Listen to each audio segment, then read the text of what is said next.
Every EQ plugin you've ever opened, whether it's a simple 3-band or a fully parametric 8-band monster, does exactly one thing. It changes the volume of specific frequencies. That's it. Not magic, not alchemy, not some mysterious adding of sonic qualities that weren't there before. Just volume control, applied selectively across the frequency spectrum. This might sound almost disappointingly simple, but understanding this single concept will make every EQ decision you face clear and more deliberate.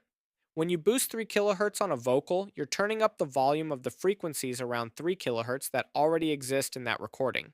When you cut 250 hertz on a muddy guitar, you're turning down the volume of the low mid energy that was already present. You're not creating presence, you're not removing mud, you're adjusting the relative loudness of what's already there. Here's where producers get tripped up. We talk about EQ in terms of what it does to a sound rather than what it actually does to a signal. We say things like add some air, or remove the boxiness, or bring out the warmth. This language is useful shorthand, but it creates a mental model where EQ becomes this transformative tool that can somehow conjure qualities out of thin air. It can't. If your vocal recording has very little energy above 10 kilohertz, maybe because it was captured on a phone or a cheap USB mic, no amount of high shelf boosting will create air. You'll just be boosting noise floor and whatever faint high frequency content exists. You might get a little more sizzle, but you won't get that expensive, breathy top end you're imagining. That content has to be in the recording first. Similarly, if a kick drum sample has no sub bass content below 50 Hz, boosting at 40 Hz won't give you that chest rattling low end. You'll be boosting nothing. Or worse, you'll be boosting room rumble and noise that happen to be captured in that frequency range. Once you accept that EQ is purely a volume control for frequencies, something else clicks into place. Every EQ move you make affects the relationships between elements in your mix. Think about it this way. When you boost 5 kilohertz on a vocal to make it cut through,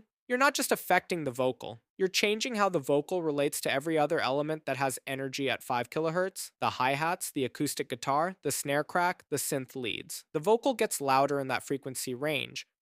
Chasmidi daswant sir mais shalpukwatsirain, which means those other elements become relatively quieter in comparison, even though you haven't touched them. This is why EQ decisions made in solo often fall apart in context.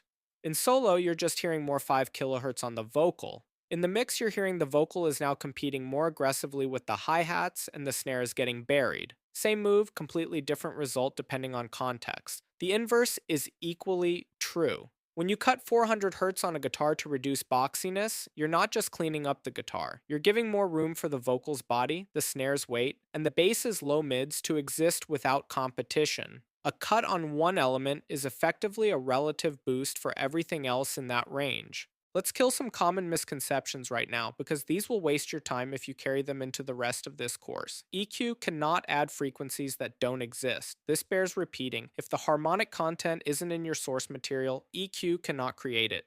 Tools that do add new frequencies, like harmonic exciters, saturators, or sub-bass synthesizers, are doing something fundamentally different. They're using nonlinear processing to generate new harmonic content. That's not EQ. When a plugin claims to add sub by synthesizing frequencies an octave below your source, that's synthesis, not equalization. EQ cannot fix a bad sound source. If you recorded a vocal in a bathroom and it sounds like a vocal recorded in a bathroom, EQ can reduce some of the room resonances, but it cannot make it sound like a vocal recorded in a treated studio. The reverberant energy is baked into the recording across the entire frequency spectrum. You'd have to cut so aggressively to remove it that you'd destroy the vocal itself. EQ cannot separate overlapping elements. If your kick and bass are masking each other because they both have strong energy at 80 Hz, EQ can help you manage that overlap by reducing one or the other in that range. But it cannot magically separate them while keeping both at full strength. Something has to give. This is physics, not a limitation of your plugins. EQ cannot make a quiet element loud. This sounds obvious, but producers try it constantly. If a snare is buried in the mix, boosting 200 Hz and 5 kHz on the snare channel might help it poke out a bit, but you're also boosting everything else on that channel. Bleed, noise, room tone. At some point, you need to address the actual level of the element, not try to EQ your way to presence. So, what does this mean for how you approach EQ in practice? It means you should always start by asking what's actually in this sound. Before you reach for a boost, listen to whether that frequency content exists. Before you reach for a cut, identify what specific frequencies are causing the problem. Use your spectrum analyzer not as a mixing tool, but as a diagnostic tool. It shows you what frequencies are present and at what amplitude. It means you should think in terms of relationships, not isolated sounds. When you're about to make an EQ move, ask yourself, what else in this mix lives in this frequency range, and how will this move affect those relationships? And it means you should have realistic expectations.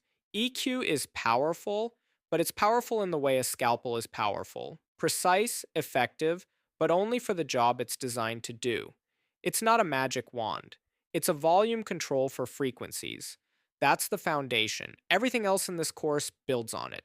The key takeaways are EQ boosts or cuts the amplitude of frequencies that already exist. It never adds new content. Every EQ move changes the relationships between all elements in your mix. Boosting a frequency that doesn't exist in your source just boosts noise. Tools that generate new frequencies like saturators, exciters, and subsynthesizers are not EQ, and think in terms of relative levels and frequency relationships, not isolated fixes.